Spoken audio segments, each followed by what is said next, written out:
안녕하십니까. 반갑습니다. 코인 참견 시점의 고참씨입니다. 자, 근무 시간을 통해서 카르다노 에이다에 대한 방향성 다시 한번 체크해보는 그런 시간을 갖도록 하겠습니다. 여러분들 끝까지 영상 잘 청취를 해주시고 또 영상 청취 이후에 고참씨 채널 성장을 위해서 구독과 좋아요 한 번씩 눌러주시면 감사드리겠습니다. 자, 에이다가 최근 들어서 여러분들께 말씀드린 것처럼 뉴욕의 증권거래소에서 에이다의 ETF와 관련된 상장 신청서를 좀 제출했다라는 그런 이슈에 대해서 말씀을 드렸습니다. 물론 이제 나중에 ETF가 상장 이슈가 현실화가 되어졌을 때 현재 가뜩이나 하방 압력을 받고 있는 이 코인 시장 속에서 가상자산 시장에 대한 정책적 이슈가 다시 한번 불거지게 될 경우에 상승에 좀 촉매가 될 수 있는 그런 부분 자체는 있다라는 부분에 대해서 먼저 좀 말씀드리겠는데, 자, 약간의 좀 부정적인 이슈가 좀 나왔습니다. 미국 증권거래위원회에서 이 알트코인의 대표 주자라고 할 수 있는 리플이라든지 뭐 솔라나라든지 또는 라이트코인 그리고 도지코인 등 4개의 알트코인에 대해서 암호화폐 뉴욕 증시에 현물 ETF와 관련된 부분에 대해서 또다시 승인 자체가 지연되어져 있는 그런 모습입니다. 급작스럽게 일단 승인 자체에 대해서 무기한 중단과 관련된 발표를 했는데, 알트코인 ETF의 신청에 대한 추가적인 검토 기간이 일단 필요하다라는 게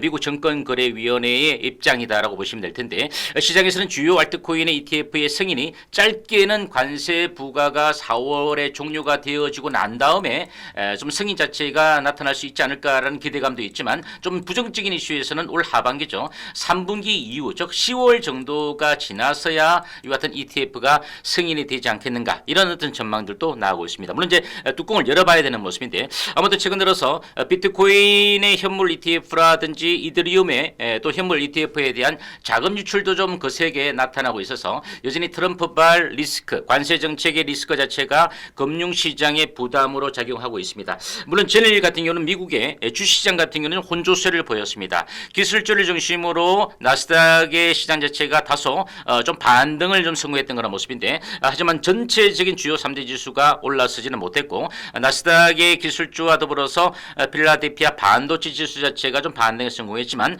트럼프의 25% 철강과 알루미늄에 대한 25% 관세 부과 자체가 현실화가 되어지다 보니까 오늘 4월부터 시작된 상호 관세를 더욱더 강하게 할 경우에 EU에서도 미국산 제품에 대해서 맞불 관세를 놓겠다, 이렇게 예고하고 있어서 무역 전쟁 자체가 결국 관세 전쟁이 무역 전쟁으로 이어질 수 있는 그런 가능성이 있다 보니까 결국은 경기 침체를 또 촉발시키면서 물가 상승으로 이어져서 아래 공포가 또다시 나오는 것이 아닌가, 이런 우려감들도 코인 시장에 좀 부담으로 작용하고 있습니다. 다만 좀 긍정적인 이슈도 있습니다. 전일 같은 경우에 이제 미국의 2월 달에 소비자 물가 지표 자체가 시장의 예상치보단 하회한 그런 지표가 나왔습니다. 그러니까 전월 동월 대비해서도 0.2% 정도 상승이 거쳤고, 전년 동월 대비해서도 2.8% 상승이 거쳤으니까 거의 뭐 4년 만에 최저의 어떤 그 상승률을 기록했다라고 보시면 되는데, 과연 이 부분 자체가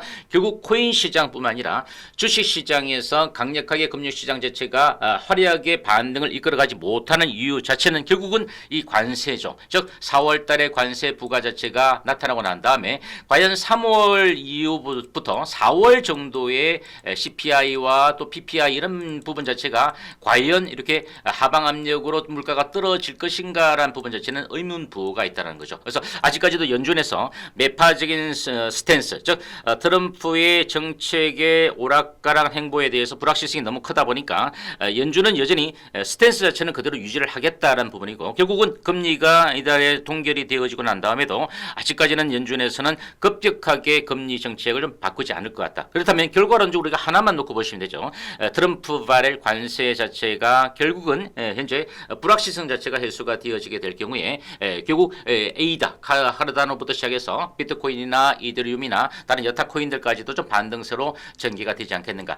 최근에 주가 자체가 강하게 그죠, 그 급변동성을 좀 보여주고 난 다음에 다시 한번 트럼프 발 리스크로 좀 급락을 많이 했던 그런 모습인데, 이제 직전의 저점까지는 깨지 않고서 이틀간의 반등을 주고 난 다음에 3거래일 동안에 이와 같은 CPI 효과 자체도 없이 관망세의 행보권을 보여주고 있는 이유 자체가 아까 말씀드린 대로 EU와의 맞불 관세가 현재 우리가 시장에 상당히 좀 부담으로 작용되고 있고, 과연 어느 정도까지 격화가 되어질 수 있을지 이 부분에 대해서 우리가 예의주시하고 있다. 그만큼 거래량 자체가 감소하면서 반등을 좀 현재 제약하고 있다라고 여러분들 이해를 해보시면 되겠습니다. 결국 일봉 차트상으로 놓고 봤을 때도 단기적인 7일 이평선 자체가 하방으로 떨어지면서 역별 상태가 좀 되어 있는데 기본적으로 우리가 에이다의 추세 자체가 주봉 놓고 봤을 때 물론 지난주 같은 경우는 장대의 몸통 원복을 강하게 상하방의 흐름을 보여주고 난 다음에 꺾어지다 보니까 다시 한번 금주 들어서 직전 전주의 흐름 자체를 깨고서 떨어졌지만 밑에 하단 부분에 이제 노란색으로 되어 있는 부분 자체가 바로 30주 이평선이죠. 최근 좀 과도하게 금주도 좀 저점을 찍었다가 좀 밑골을 좀 달아주고 있는 그런 모습이라서 요 라인 자체가 결국 지지가 되어지게 되면 불확실성 자체가 해소가 되어지는 구간 속에서 반등으로 좀 전개가 될 수 있는 부분이니까 여기서 우리가 좀 과도한 추격 매도보다는 조금 점진적으로 이슈거리를 좀 기다리면서 악재성 부담의 요인 자체 관세와 관련된 부분 자체가 해소가 되어지기를 좀 기다려 보실 필요가 있다 이렇게 말씀드리면서 힘들 내시고 화이팅 이어가시고 끝으로 신규 영상을 청취하신 분들도 고참시 채널 성장을 위한 구독과 좋아요 한 번씩 눌러주시고 다음 영상을 통해서 다시금 찾아뵙겠습니다. 감사합니다.